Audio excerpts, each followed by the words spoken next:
జగన్మోహన్ రెడ్డి గారు అధికారంలో ఉన్నప్పుడు ఎలాంటి వార్తలు వీళ్ళు రాశారు, ఇప్పుడు చంద్రబాబు నాయుడు గారు అధికారంలో ఉన్నప్పుడు ఎలాంటి వార్తలు వీళ్ళు రాస్తున్నారంటానికి ఎవరు అధికారంలో ఉన్నా రోడ్లు అనేది పాడైపోతూ ఉంటాయి, మళ్ళీ నిరంతరం పాడవుతూ ఉంటాయి, వర్షాలకి దెబ్బతింటూ ఉంటాయి, మళ్ళీ రోడ్లు వేయాలి. ఇది నిరంతరం ప్రాసెస్.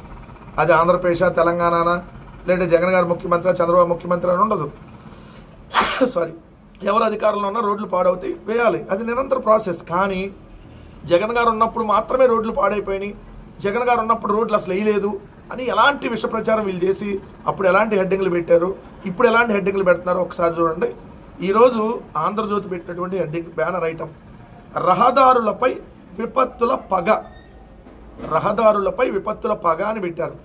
అదే జగన్మోహన్ రెడ్డి గారు అధికారంలో ఉంటే రహదారులపై జగన్ పగ.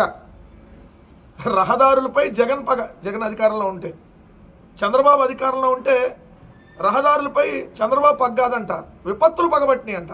చంద్రబాబు నాయుడు గారు రహదారులపై ప్రేమ కురిపించేస్తున్నాడంట అని వార్త రాస్తూ, నాడు జగన్ సర్కార్ 5 ఏళ్లు రహదారులను గాలి కొదిలేసింది, రోడ్ల బాగుకు రూపాయి కూడా ఖర్చు పెట్టని పరిస్థితి. ఇందుకనగా నిన్ను విషపు జ్యోతి బూతు జ్యోతి అనేది జగన్మోహన్ రెడ్డి గారు ఉన్నప్పుడు రోడ్లకు రూపాయి ఖర్చు పెట్టలేదా?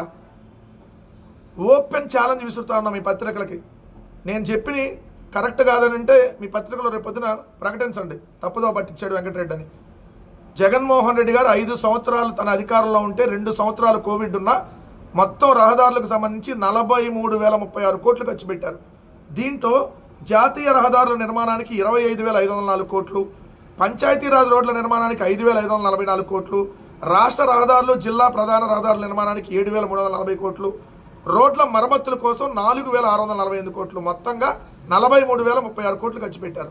చంద్రబాబు నాయుడు గారు అంతకుముందు 2014-15 అధికారంలో ఉన్నప్పుడు కేవలం 24,792 కోట్లు ఖర్చు పెడితే, జగన్ గారు దానికి డబల్ 43,036 కోట్లు ఖర్చు పెడితే మీరు రహదారులపై జగన్ పగ అని రాశారు. ఒక్కటి కూడా అంటే జగన్మోహన్ రెడ్డి గారు రూపాయి కూడా ఖర్చు చేయలేదని తప్పుదో పట్టిస్తా రాసి, ఇది చూడండి, గోతులు లేని రోడ్ల నిర్మాణానికి కూటమి సర్కారు ప్రాధాన్యత ఇచ్చిందంట, వివిధ పథకాలకు వచ్చిన నిధులు అంటే జగన్ దారి మళ్లించాడంట.